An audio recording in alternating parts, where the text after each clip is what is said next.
Ահա եւ նոր տարին, կրկին, հանկարծ։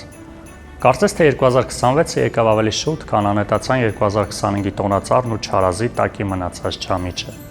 Գուցեև ճիշտ են գիտնականների այն պնդումները, որ ժամանակն արագացել է։ Նայելով օրացույցին, դժվար է նրանց հետ վիճել։ Երկշաբթիները թռնում են ուրբաթների արագությամբ, իսկ ամիսները, ինչպես Instagram-յան ստորին։ Տարիները փոխվում են ավելի արագ, քան հասցնում ենք վերանայել մեր խոստումները եւ պատկերացումները։ Մենք համառորեն փորձում ենք հետ չմնալ այս ընթացքից։ Շտկում ենք մեր հայացքները, վերանայում ծրագրերը, փորձում հասկանալ, ուր ենք գնում։ Երբեմն հասցնում ենք, երբեմն պարզապես հարմարվում եւ ձևացնում,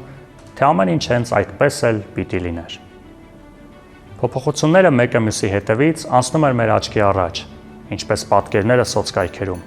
գունեղ ու պայծառ։ Բայց արի ու հետո հիշիր, ինչ տեսար, երբ տեսար, որտեղ։ Շատ հաճախ թվում է, թե կյանքը մի անվերջ տոն է, միշտ լուսավոր, միշտ հաջողված, իսկ իրականությունը երբեմն հիշեցնում է, լույսը խամրում է, իսկ ճանապարհը դառնում անորոշ։ Ու թերևս հենց հիմա, այս արագությունից մի փոքր շփոթված պահին, ժամանակն է կանգ առնել եւ մտածել. ինչին մենք անուամենայնիվ հասցրինք, իսկ ինչը կրկին հետաձգեցինք արդեն որ երրորդ անգամ։ 2026-ը պարզապես օրացույցի հերթական թիվը չէ։ Դա մի տարի է, որի ընթացքում հետոն կարող է դառնալ վտանգավոր շքեղություն։ Ինչպիսին կլինի այս տարին մեր կենցաղում, մեր հարաբերություններում, կախված է մեզանից, մեր ամենօրյա փոքր ընտրություններից։ Բայց ամենակարևոր ընտրությունը մենք պետք է կատարենք միասին, եւ հենց այդ ընտրությունից է կախված, թե որ ուղղությամբ ենք շարժվելու, մենք եւ մեր երկիրը։ Մեծ է ցանկությունը, նույնիսկ այս արագացող ժամանակներում